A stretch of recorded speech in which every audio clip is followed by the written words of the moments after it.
உங்கள் தந்திவன் தொலைக்காட்சியில் தெனாலிராமன் தினமும் மாலை 6 மணிக்கு காண தவறாதீர்கள்.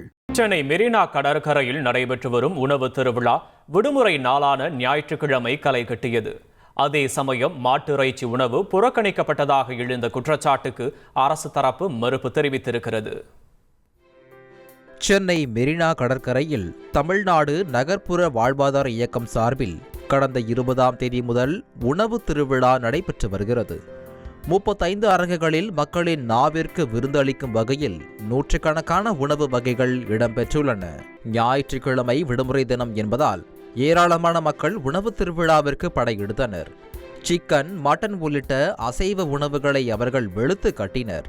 சைவ பிரியர்களையும் உணவு திருவிழா ஏமாற்றவில்லை. எல்லா வகையான உணவுகளும் நியாயமான விலையில் கிடைத்ததாக இதில் கலந்து கொண்டவர்கள் மகிழ்ச்சியுடன் தெரிவித்தனர். திண்டுக்கல் பிரியாணி சாப்பிட்டோம், அது நல்லா இருந்தது. அண்ட் கரூரில் கீ ரைஸும் மட்டன் கிரேவியும் சாப்பிட்டோம், அதுவுமே ரொம்ப நல்லா இருக்குது. இங்கே நிறைய அதுவும் இல்லாமல் குக்கீஸ்லாம் போட்டிருக்காங்க, அதுவுமே நல்லா டேஸ்ட்டாக இருந்தது. அண்ட் எல்லாமே அஃபோர்டபுள் ரேட்லேயும் இருந்தது.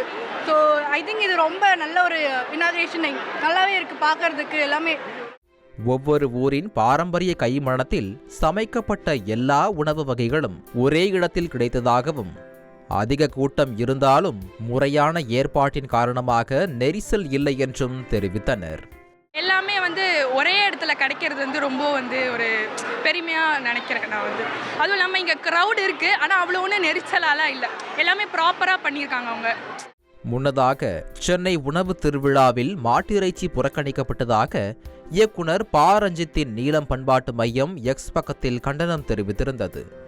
பெருமளவிலான மக்கள் மாட்டிறைச்சி சாப்பிடக்கூடியவர்கள் என்றும் திட்டமிட்டே ஓர் உணவு புறக்கணிக்கப்படுவதாகவும் தெரிவிக்கப்பட்டிருந்தது.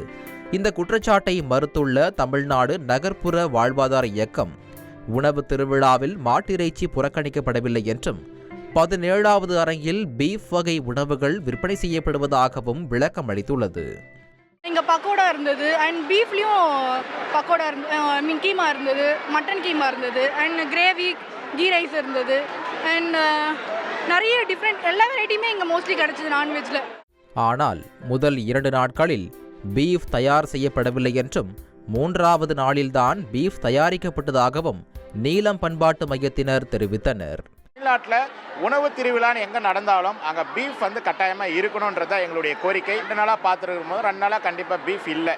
நாங்கள் நேரடியாக அந்த கடை உரிமையாளர்களை கேட்டோம். நம்ம கேட்கும் போதும் நாங்கள் 2 நாளாக ஒரு நாள் சிக்கன், ஒரு நாள் மட்டன் தான் போட்டோம். இன்றைக்கி தான் நாங்கள் பீஃப் மதியத்துக்கு மேலே நாங்கள் 10 கிலோ எடுத்து போட்டோம்னு சொன்னாங்க. இது சென்னையிலே பரவலாக கிடைக்கிற உணவு, அதை தான் இவங்கள்ட்ட உடனடியாக ரெடி பண்ணி கண்டனம் ஏந்ததுக்கப்புறம் அதை ஒப்புக்கொள்ள மனம் இல்லாமல் அதை சரி பண்ணுறன்ற பேரில் அந்த பீஃப் ஒரு குறிப்பிட்ட வகையை எடுத்துன்னு இங்கே வச்சு சரி பண்ணி காமிச்சிருக்காங்க. அதான் நடந்திருக்கு.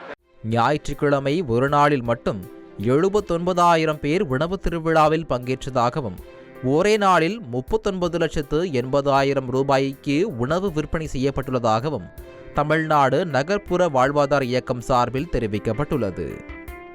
தந்தி டிவி செய்திகளுக்காக சென்னை செய்தியாளர் லோகநாதன். உங்கள் தந்திவன் தொலைக்காட்சியில் தெனாலிராமன் தினமும் மாலை 6 மணிக்கு காண தவறாதீர்கள்.